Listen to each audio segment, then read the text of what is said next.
pregame.com. And welcome back. Pregame.tv, Ken Thomson, Bryan Leonard, bringing you the last set of videos for 2013. And the last college game that we have up will also be on Saturday, December 28th. Kansas State, Michigan, Buffalo Wild Wings game, a bowl game right there in Tempe, Arizona. And even if you didn't know about football, you know about Buffalo Wild Wings, pal. That's why I picked this game. It's one of my favorite places to go. Yeah, it's interesting, the game being in Tempe. Maybe I'll take that drive. That's not that far away. Go down there for spring training all the time. Being from Big Ten country in the MAC area, I follow the MAC and the Big Ten very well. Michigan team started the year very well. I thought they were a little bit overrated at the time. Then they really faded near the end of the season. The only team they were able to beat was Northwestern. Speaking of fading, it was another team that faded badly down the stretch. They come back up, they play Ohio State in that game, really got up for that game. Maybe should have won that game. Now they're coming back and going to the bowl game here. But the big news out of Michigan, and I think a lot of us saw it coming, Devin Gardner's not going to be playing in this game. They're going with the freshman Shane Morris. Interesting, you may be able to elaborate on this a little bit. He's a left-handed thrower. All the receivers are used to a right-handed thrower. What kind of difference does that make when you're a receiver? Makes a little bit, but you know, maybe the ball coming out and you know, just the delivery, and him, of course, strong arm is going to be rolling to his left. He's going to be one of rolling with the predominant hand instead of the way Gardner rolls.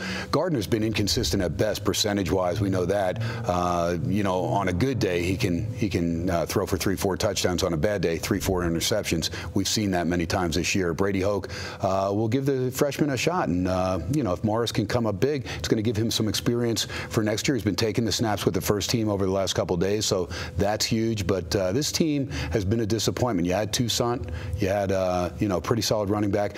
Gallen's an outstanding receiver, but the defense has just been porous at best in the second half of the year. Yeah, it definitely has. And the reason I brought up the left-handed thrower, some of those receivers talked about it, and they said he had a really strong arm, and they made a reference that it was stronger than what they're used to.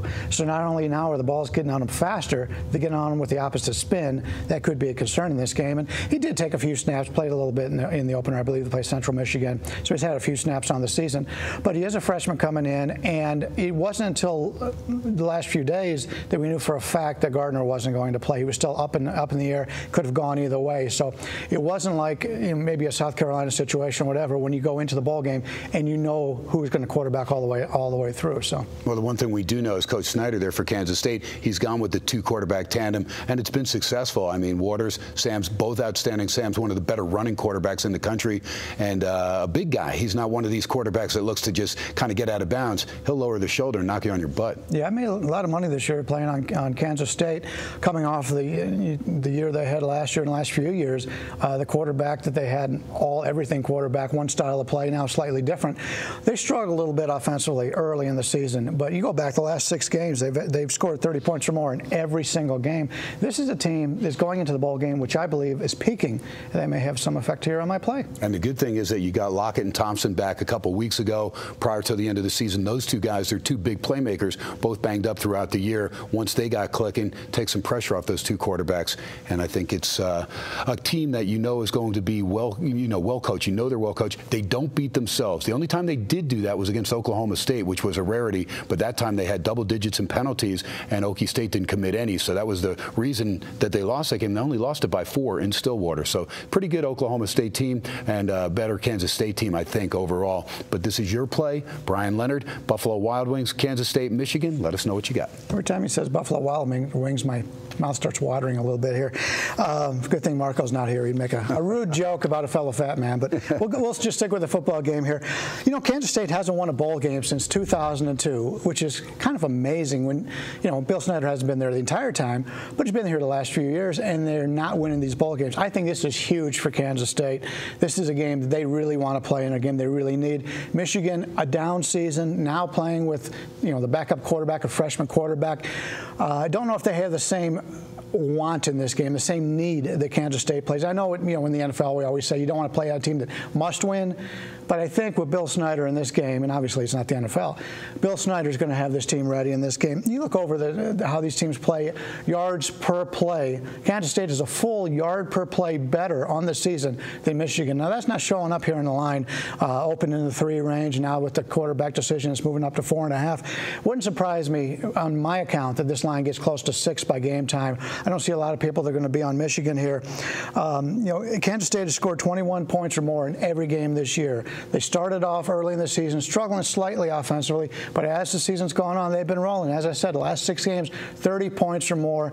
This is a team who's peaking at the right time. I think we're getting a cheap number here, 4.5. Like I said, I think it's going to close around the 6 area. Play it now. Play Kansas State. We'll lay the number here in the Buffalo Wild Wings Bowl. I agree. And, of course, K-State going back to Arizona where they were last New Year's Day in the Fiesta Bowl, a tough game against Oregon, but still, nonetheless, kind of the travel for the guys that were there on that team last year. Same type routine, going there just a little bit earlier. Yeah, you're not playing in the exact same bowl, which we've talked about before is an advantage if you lose. But, yeah, there's a lot of pressure here on Kansas State, and this is the one time where I think they have advantages all over the board, the defense especially. There you go. All right, so Bryan Leonard gives it to you. Kansas State minus the points against Michigan. Get it now because without Gardner and, again, talk about teams that travel well, Kansas State, those fans from the Little Apple in Manhattan, they will be out there in numbers trying to warm up, but also they love their Wildcats. There is no doubt that they will travel well. All right, we will come back. We've got a couple NFL games, final weekend of the regular season in the NFL, and we'll come back with the first of 2, and looking forward to that. It'll be Bryan Leonard's play, Bryan, and you've got the Atlanta Falcons taking on the Carolina Panthers, and of course Bryan just hit the Carolina Panthers over the New Orleans Saints as his NFL game of the year. So we'll come back with that video right here on pregame.tv.